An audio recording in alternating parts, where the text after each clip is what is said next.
On s'occupe de vos finances personnelles au quotidien sur BFM Business, à la radio, à la télé, sur le web. On est aussi en podcast. Bonjour à vous qui nous écouterez ultérieurement. On s'occupe de vous depuis Station F. On prend le pouls de l'innovation, des PME et on parle résilience ici. Toute la journée, l'antenne de BFM Business est mobilisée. Dans les prochaines minutes, on va réfléchir à comment investir très concrètement dans nos petites et moyennes entreprises. Pour vous qui êtes peut-être néo-investisseurs et pour vous qui êtes déjà largement investi dans ces entreprises, pourquoi simplement investir dans l'économie productive, puisque c'est de ça dont on parle. Pour répondre à vos questions, Eric Lewin est avec nous. Bonjour cher Eric. Bonjour à tous, bonjour ma chère Lorraine. Notre monsieur Small Cap. Christian Fontaine fait des heures sup, il est le directeur délégué de la rédaction du Revenu, il est encore avec nous. Rebonjour Christian. Rebonjour Lorraine. Tout comme Olivier Le Chevalier, cofondateur de DevTech. Rebonjour Olivier. Rebonjour Lorraine. Cette question toujours, pourquoi investir dans nos PME plutôt que dans d'autres typologies d'entreprises ou d'autres typologies d'actifs? L'économie productive pour les nuls, c'est quoi Christian? L'économie productive pour les nuls, c'est effectivement investir, que tout un chacun puisse investir dans l'économie productive et investir dans nos PME les plus dynamiques. En fait, en France, on a un double problème. Un problème, bien sûr, de financement de nos entreprises, PME, ETI, mais aussi et surtout un problème de rendement et de rentabilité de l'épargne, et notamment de l'épargne populaire. Tout à l'heure, on parlait du livret A. On aurait pu également généraliser à l'ensemble des livrets d'épargne, voire à l'assurance vie en euros. Aujourd'hui, tous ces placements rapportent peu ou prou l'inflation et ce n'est pas satisfaisant.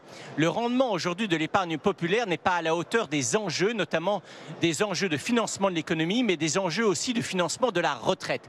Et c'est pour ça qu'il est absolument essentiel d'améliorer la performance de l'épargne populaire et cela passe entre autres par l'investissement dans des PME. Eric Lewin. Écoutez, non, moi je suis un grand spécialiste des boîtes cotées, des PME cotées. Et on voit que finalement, depuis le début de l'année, c'était le placement où il fallait être. Parce qu'elle gagne 19% versus 3% pour le CAC 40. On va y venir, Eric, on va revenir sur cette performance. Mais d'abord, pour rester peut-être dans un cadre de définition, justement, une PME cotée versus une PME non cotée, du point de vue de l'investisseur, quelles sont les différences, vous voyez ? Écoutez, très, très rapidement, il est évident que quand vous êtes coté, vous êtes une PME cotée, vous avez beaucoup plus de contraintes. Il y a une contrainte de publication de résultats, il y a une contrainte de communication, ce que vous avez moins dans le monde du private equity. Mais j'ai quand même envie de dire que quand vous êtes dans le monde du private equity, je ne parle pas des boîtes qui sont à 100% indépendantes où elles font ce qu'elles veulent, oui. Mais quand vous êtes dans le monde du private equity, vous avez quand même des fonds qui regardent de très près vos résultats, vos tableaux de financement, vos free cash flow, de sorte que c'est un exercice aussi périlleux. Il ne faut pas croire qu'être coté en bourse demande beaucoup de contraintes, c'est vrai qu'il y en a, mais dans le private equity, il y en a aussi, il faut dire ça à toutes les sociétés qui ont envie d'être cotées. Venez vous coter sur le marché parce que même si vous avez des contraintes, n'oubliez pas que dans le monde du private equity, vous avez des fonds d'investissement qui, eux, ne vous louperont pas si vous loupez votre rentabilité à 1 point de marge. Maintenant, c'est sûr que les entreprises sont complètement indépendantes avec 100% du capital. Si vous n'avez pas besoin de financement, si vous arrivez à vous développer, à avoir des free cash flow positifs année après année, eh bien restez indépendant. Voilà ce qu'on peut dire pour conseiller à toutes ces sociétés. Christian, pour rebondir, et puis Olivier, si vous voulez bien. Oui, la grosse différence pour l'investisseur particulier entre le coté et le non coté, c'est bien sûr la liquidité. Puisque lorsque vous investissez dans une entreprise, dans une action cotée en bourse, à tout moment, vous pouvez décider de vous renforcer ou au contraire de vous alléger.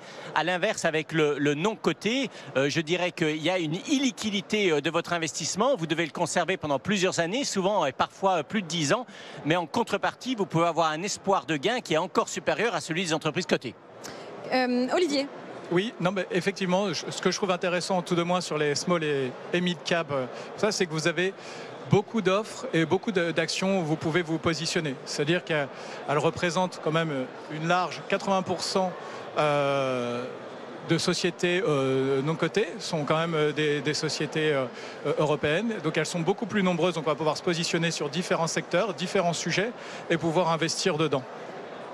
Vous avez souligné, Eric, le difficile exercice de communication. On aura peut-être quelques minutes pour revenir sur Carmat, évidemment, dont on suit les difficultés au fil des jours et des heures, si je puis dire.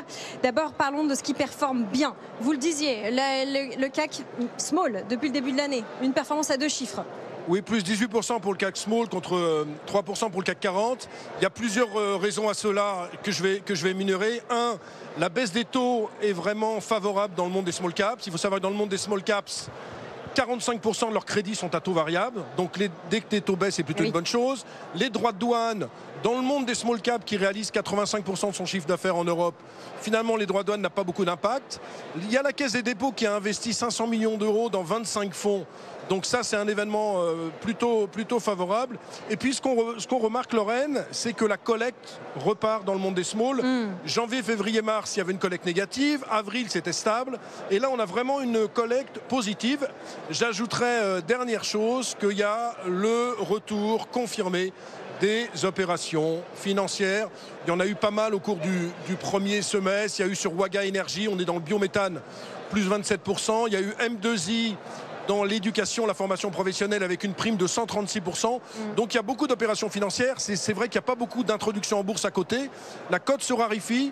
Mais ce qu'on peut dire, c'est que quand vous investissez dans une small et qu'il y a une opération, souvent les primes sont entre 50 et 150%, ce que vous n'avez pas dans le monde des grosses capitalisations où quand vous avez 15 ou 20% sur une prime, c'est vraiment Byzance. Donc voilà pourquoi finalement ce CAC Small va performer et continuer. Et je dis une dernière chose, il y a toujours une décote de 25% entre le coté et le non coté, c'est-à-dire qu'il est plus intéressant d'intervenir et d'investir dans le coté.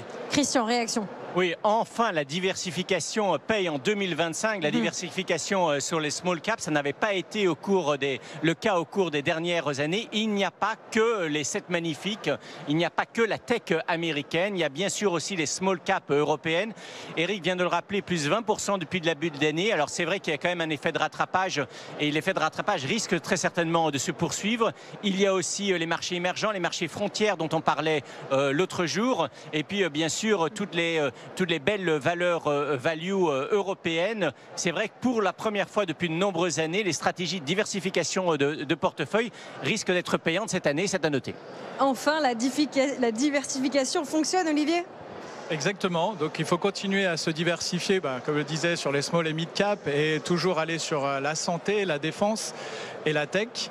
Et du coup suivre bien ces valeurs et peut-être éviter toutes les valeurs qui vont être liées à l'inflation et potentiellement surréagir à la hausse des taux s'il y avait un retour potentiellement ou un retard sur cette baisse. Eric, rapidement, je voudrais qu'on fasse un tout petit bilan des top flops, des mid, des small plutôt cap depuis le début de l'année. En 2-3 minutes, là, qu'est-ce qu'on retient ? Alors, ce qu'on retient quand même, c'est qu'il y a eu encore beaucoup de difficultés dans le monde des biotech. On a vu hier avec Carmat, qui est quasiment en dépôt de bilan. Sur le fait que Carmat, j'ai beaucoup parlé sur ce dossier. J'ai toujours dit que cette boîte n'avait absolument rien à faire en bourse. C'était un scandale absolu d'avoir laissé ce genre de société en bourse, dans la mesure où ça dépend. Il y a trop de capex, il y a trop d'investissements. C'est une société qui est largement déficitaire, puisque même sur 2025-2026, ils prévoyaient entre 30 et 35 millions par an. Ils ont fait des augmentations de capital successives. Et donc, qui a été le dindon de cette farce Carmat? C'est le petit actionnaire, la veuve de Carpentras. Donc, je pense que biotech et ce genre de société n'ont strictement rien à voir en bourse, rien à faire, parce que c'est beaucoup trop compliqué. Il faut comprendre que dans le monde des biotech, on a vu aussi Faxiam qui est en faillite, en liquidation. Dans le monde des biotech, il faut 10 ans entre le moment où vous décidez de mettre une molécule et le moment où elle est lancée sur le marché. Là, c'était un peu sur mon coup de gueule. Les sociétés qui ont bien performé, j'en ai retenu 2 pour pas parler, je pourrais parler des heures des small caps, vous savez, c'est ma passion. Il y a Exile Technology, qui est l'ex-Finuchem, la boîte de Raphaël Gorgé, sur les drones avec des contrats qui se multiplient. Dernier hier dans la marine indonésienne, plus 450% depuis le début de l'année. Et puis il y a Claranova qui se ressent, qui est un éditeur de logiciels, qui avait une division qui s'appelait Planet Art, qu'ils vont vendre. Et donc ça plaît beaucoup aux investisseurs parce qu'ils deviennent quasiment un pur player dans l'édition de logiciels. Maintenant 2 flops quand même, à part les biotech. Maison du Monde, moins 43%. Pourquoi? Maison du Monde n'y arrive pas dans la décoration. Les produits ne plaisent pas, ils ont un vrai problème de positionnement. Et puis Xylem Animation qui doit négocier avec les plateformes. Vous savez, ils ont des programmes de cinéma, de télé, notamment Oggy et les Cafards. Ils ont beaucoup de mal à négocier maintenant avec les plateformes comme Netflix, donc moins 35%. Mais encore une fois, c'est quand même un premier semestre extrêmement positif. Et je prends le pari avec vous, je pense qu'on va encore continuer à surperformer sur le S2 2025 dans notre monde fantastique des small et mid caps. Les leçons qu'on peut tirer de ce top flop d'Eric, c'est l'avis d'Eric. Christian, peut-être pour l'investisseur particulier, pour ceux qui utilisent leur PEA et leur PEA-PME pour miser sur ces entreprises. Les leçons, c'est que lorsqu'on investit dans des entreprises, dans les small caps, il faut revenir un tout petit peu aux règles de bon sens. Et les règles de bon sens, c'est que la biotech, c'est plus risqué que le commerce. Les règles de bon sens, et les actions sont plus risquées que les obligues. Les règles de bon sens, c'est que bien sûr, il faut toujours être diversifié. Donc, si vous investissez non pas en direct dans des small caps, mais via des fonds, il faut mieux investir dans des fonds qui investissent eux-mêmes sur différents secteurs d'activité. Et puis aussi, et là je pense surtout aux private equity qui connaissent des phénomènes de mode considérables. Il ne faut pas investir une année dans le private equity, il faut investir plusieurs années de suite afin d'optimiser vos prix de revient. Règles de bon sens et réactions, ce qu'on vient de dire, Olivier Le Chevalier. Effectivement, règles de bon sens aussi. Moi, je trouve une difficulté qu'on retrouve sur le small et mid cap, c'est d'avoir accès à l'information. Quand même, c'est pas toujours facile et aisé, et d'arriver à lire entre les lignes de l'entreprise, de son futur développement, et de savoir comment elle va être liée aussi par rapport à tout ce qu'on peut trouver en termes de risques financiers à côté. On a documenté au cours des derniers mois dans cette émission régulièrement les tensions qu'il peut y avoir entre la compétition, la rivalité, pardonnez-moi si je suis un peu caricatural, entre l'univers du côté et l'univers du non-côté. Pour une entreprise, on sait le dilemme, rentrer en bourse, pas rentrer en bourse. Qu'est-ce qui peut motiver, puisque vous appelez de vos voeux à une cote plus dynamique, Eric, qu'est-ce qui peut motiver une entreprise à rentrer sur la cote mid et small en 2025 là? Des règles moins contraignantes. Ça me paraît évident. Il y a des règles quand même très contraignantes quand vous êtes une petite société. Il y a des coûts aussi qui sont très importants, qui peuvent dissuader. Et puis moi je pense, j'ai toujours dit qu'il faudrait que les pouvoirs publics quand même s'en mêlent et fassent comme elles ont fait avec le fonds CDC Innovation de 500 millions d'euros, qu'elles abondent un peu afin que l'argent soit beaucoup plus diffusé dans ce monde des small et mid caps. Parce qu'encore une fois, c'est vrai que Christian parlait du monde du private equity. C'est vrai que dans le monde du private equity, c'est beaucoup plus illiquide, mais on peut également perdre beaucoup d'argent parce que si vous avez choisi la mauvaise pépite, si vous n'arrivez pas à vendre, c'est perdu. Alors que dans le monde du côté, si vous voyez une société qui a des problèmes de communication qui va mal, vous pouvez toujours à un moment vendre et finalement limiter vos pertes. Mais encore une fois, il faut des pouvoirs publics qui montent en puissance. Il faut des règles beaucoup moins contraignantes et surtout ça coûte très cher. Vous savez, j'étais avec un patron de PME, sa boîte elle vaut 30 millions en capitalisation boursière, je ne citerai pas son nom. Il paye 270 000 euros en frais en tout genre, communication, cotation. 270 000 euros rapportés à 30 millions de chiffre d'affaires, c'est quand même beaucoup, c'est 1% du chiffre d'affaires, donc il faudrait peut-être réduire les coûts et avec ça, on permettra à de nombreuses entreprises de venir en bourse. On parle du risque de l'investisseur particulier, mais pardon, je me mets dans les chaussures de tous les entrepreneurs qui sont aujourd'hui à Impact PME et tous ceux qui font tourner notre pays. Bon, le risque de l'investisseur qui met ses billes diversifiées dans une PME versus le risque de l'entrepreneur qui lui a mis toute sa vie en hypothèque sur sa boîte, vous voyez, ça dit quelque chose de notre rapport au risque, non Christian ? Oui, bien sûr, mais là, vous soulevez un vrai enjeu pour les investisseurs particuliers, c'est celle du support d'investissement. Bien sûr que lorsqu'on est un particulier, l'idéal, c'est quand même d'investir dans sa propre entreprise ou dans l'entreprise d'un proche dont on connaît le talent. Après ça, vous pouvez, si vous ne connaissez pas, passer par l'intermédiaire de plateformes de crowdfunding, voire d'associations de business angels. Et puis, je voudrais terminer quand même, tout le monde n'a pas des compétences très pointues sur les small et mid. Vous pouvez investir via des outils je dirais intermédiaires, des outils collectifs, des fonds d'investissement, des ETF avec une bonne diversification. Vous confiez votre argent à un professionnel qui va investir dans plusieurs entreprises. Donc vous avez une diversification et puis ce n'est pas vous qui suivez les valeurs. Ce rapport au risque, la diversification, pareil pour conclure peut-être Olivier, conseil de bon sens. Exactement, moi je vais un peu dans le sens de Christian et d'Eric, mais en tout cas c'est vrai que si vous n'êtes pas familier avec les startups, peut-être qu'il faut peut-être pas y aller. Avec les small et mid, si vous n'avez pas le temps de chercher les informations, c'est plus difficile. Donc c'est vrai que je vais rejoindre après Christian, d'aller peut-être sur des valeurs refuges, du CAC, des actions qui sont totalement lisibles et qui sont ultra documenté pour pas que vous ayez de surprises. Mais c'est vrai que la difficulté, c'est quand même de se positionner sur du mid et du small. C'est pas toujours évident et encore moins sur les startups.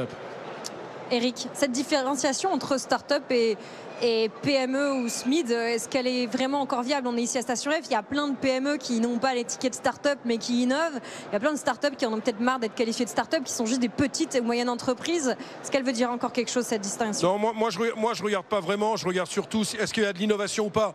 Pour moi, je pense que quand il y a de l'innovation, on est dans le monde de la start-up. Vous voyez par exemple en bourse, il n'y a pas longtemps, il y a 6 mois, il y a Lighton qui est dans l'intelligence artificielle, qui s'est introduit en bourse avec un très peu de chiffre d'affaires. C'est une PME, mais c'est également une start-up. Donc pour moi, la start-up, il y a vraiment de l'innovation. La PME, on peut être une PME start-up, ce que j'ai envie de dire. C'est-à-dire que start-up égale innovation, le reste c'est autre chose. On est dans l'industrie, on est dans la santé, on est dans la défense. Juste un mot avant de finir, je veux dire que sur la communication des entreprises, pour moi c'est peut-être le point le plus intéressant. Quand on étudie le monde des small et mid caps, il faut soit aller aux assemblées générales, soit lire tous les rapports annuels, et en tout cas, en tout état de cause, suivre de très près la communication, parce que c'est primordial. Il y a tellement de PDG qui ont souvent menti aux investisseurs, de sorte qu'il y a eu des chutes de 70 à 80%, que c'est beaucoup plus important que dans le monde du CAC 40, on trouve tout ce qu'on veut, et dans la communication, vous avez tellement de spécialistes en communication au CAC 40 que c'est pas la même chose. Donc dans le monde des small, dernier conseil, vraiment, on suit très près la communication des entreprises, et si elle est défaillante, il ne faut pas acheter l'entreprise.